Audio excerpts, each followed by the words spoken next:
Thank you Jesus. परमेश्वर का धन्यवाद करते हैं जो राजाओं का राजा, प्रभुओं का प्रभु है।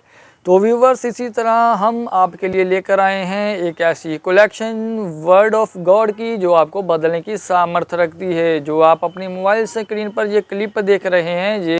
तो व्यूवर्स, देरी ना करते हुए चलते हैं वचन की ओर। Let's go. वचन में पढ़ूंगा मत्ती 5 उसकी 1 से 16 आयत। वह भीड़ को देखकर पहाड़ पर चढ़ा और बैठ गया और उसके चेले उसके पास आए और यीशु मसीह अपना मुंह खोलकर उन्हें उपदेश देने लगे। धन्य हैं वो जो मन के दीन हैं, क्योंकि स्वर्ग का राज्य उन्हीं का है। स्वर्ग का राज्य जिसमें बीमारी नहीं है, स्वर्ग का राज्य जिसमें तकलीफ नहीं, जिसमें रिजेक्शन नहीं, जिसमें आंसू नहीं, जिसमें पेन नहीं, जिसमें अंधेरा नहीं, जिसमें डर नहीं, जिसमें डिप्रेशन नहीं। और ये परमेश्वर का राज सिर्फ स्वर्ग पे शुरू नहीं होता। जैसे ही आप जीसस क्राइस्ट को मानते हैं, ये धरती पर शुरू होता है। सारी सिक्योरिटी बैठ जाओ, ऐसे ही पैरों के बाहर बैठ जाओ। अपने पड़ोसी को बोलो स्वर्ग का राज्य। बोलो अपने पड़ोसी को, स्वर्ग का राज्य उन लोगों का है जो मन के दीन हैं। आमीन। कहता धन्य है वो। धन्य का मतलब ब्लेस्ड, हैप्पी, खुश, आनंदित। वो हैं जो मन के दीन हैं। मन के दीन का मतलब क्या? पहला शब्द देखेंगे इब्रानी भाषा में, यूनानी भाषा में मन का दीन होना क्या है? इसका मतलब है पुअर होना, बेगर होना, भीख मांगना मन में। मैंने आपको पहले क्या बताया था, ध्यान से सुनना। दो तरह की सोच है परमेश्वर की, मतलब दो धारी तलवार है। सोच एक ही तरह की, लेकिन मैं आपको बताता हूं कैसे। मैंने आपको बताया कि अगर परमेश्वर कुछ चेंज करना चाहता है आज आपका, वो आपकी सोच है।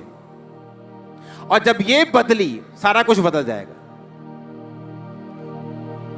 जब मैं परमेश्वर का बेटा बना तो मैं एक राजा का बेटा हूं, मैं राजकुमार हूं।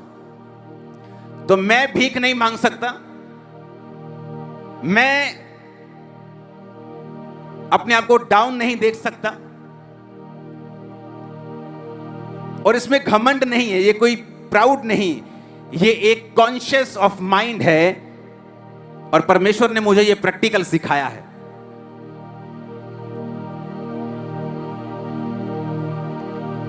दो 2009 में जब मेरा फैमिली बिजनेस पहली बार चलना शुरू हुआ, मेरे फादर की लाइफ के 50वें 60वें साल में, 50वें साल के करीब होगा तब, हाँ 50वें साल के करीब, 40 और 50 साल के बीच में।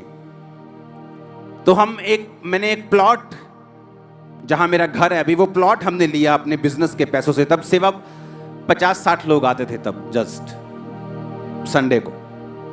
तो जब मैंने प्लॉट लिया तो उसका एक लोन करवाना था। तो लोन नहीं लेना चाहिए, ये बाइबल कहती है, पर तो जब लोन होने वाला था उसका, तो उसका जो बैंक था, उसने कहा था कि आप एक प्रॉपर्टी डीलर से उसकी वैल्यूएशन निकाल के हमें बताइए। तो वो प्लॉट था 2 लाख रुपए मरले का।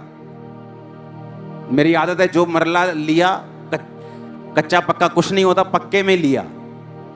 तो 2 लाख मरला, 1,95,000 रुपए मरला था। वो 22 मरले का प्लॉट था।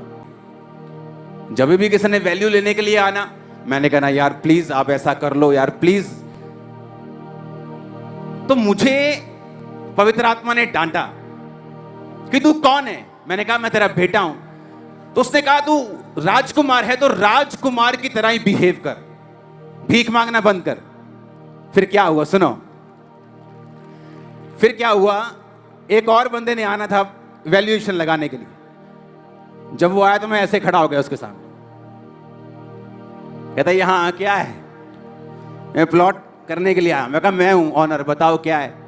वैल्यूएशन लगानी। मैं कहा लगा लो, कोई बात नहीं। सीधे मुंह बात ही नहीं की। मैंने कहा बात ही नहीं करनी तुझसे। कहता कितने का है? मैंने कहा 2 लाख का है, 1,95,000। मेरी बात पे यकीन है, आप चेक करो, जाओ घूम के आओ। वो घूम के आया, उसने सेम प्लॉट की वैल्यू लगा के बैंक को भेजा। बैंक ने लोन पास किया। वो बाद में मैंने लोन खत्म कर दिया जल्दी से, वो बात अलग है। अब उसमें कोई लोन नहीं, लोन खुदा की ओर से नहीं होता, वो बात अलग है। लेकिन परमेश्वर ने मुझे सिखाया कि तुम्हें बैगर नहीं बनना, तुम्हें अपनी स्पिरिट में रहना है। जब तक तुम बैगर रहोगे तब तक तुम्हारे काम भी उसी तरह के होंगे। ये मुझे सिखाया गया। लेकिन यहां पे परमेश्वर कहता धन्य है जो मन के, अब ये स्पिरिट है जो आपने मेंटेन रखनी है कि आप एक राजाओं के राजा की संतान हैं। Okay, hallelujah, praise the Lord. परमेश्वर का थैंक्स करते हैं जो महान है, सर्वशक्तिमान है, सेनाओं का प्रभु है, जो मारा गया, गाड़ा गया और तीसरे दिन मुर्दों में से जी उठा है। ये कलाम गवाही देता है। तो इसी तरह व्यूवर्स, ये वाली कलेक्शन भी आपको बहुत बेस्ट लगी होगी। तो मेरी उम्मीद है कि मैं आपको नई से नई क्लिप लेकर पेश करूं, ताकि आपका जो हमने वचन सुना हुआ हमारे दिमागों से निकल चुका है उसको रीस्टोर कर सके और हम उस पर वर्कआउट करके चल सके, ताकि हमारे जीवन में हम स्पिरिचुअल तौर पर और फिज़िकल तौर पर भी ब्लेस हो सकें। यही मकसद होता है एक क्लिप को लाने का, जो आप अपने मोबाइल स्क्रीन पर देख रहे हैं, ताकि हम अपने आप को रीस्टोर कर सकें इस वचन के साथ, वर्ड ऑफ गॉड के साथ। तो मिलते हैं नेक्स्ट वीडियो में। तब तक के लिए मैं आपको और अपने आप को परमेश्वर की ग्रेस में छोड़ता हूँ और सबको बाय बाय। यादां दा याद मेरा यसू, मेरा हकदार मेरा यसू।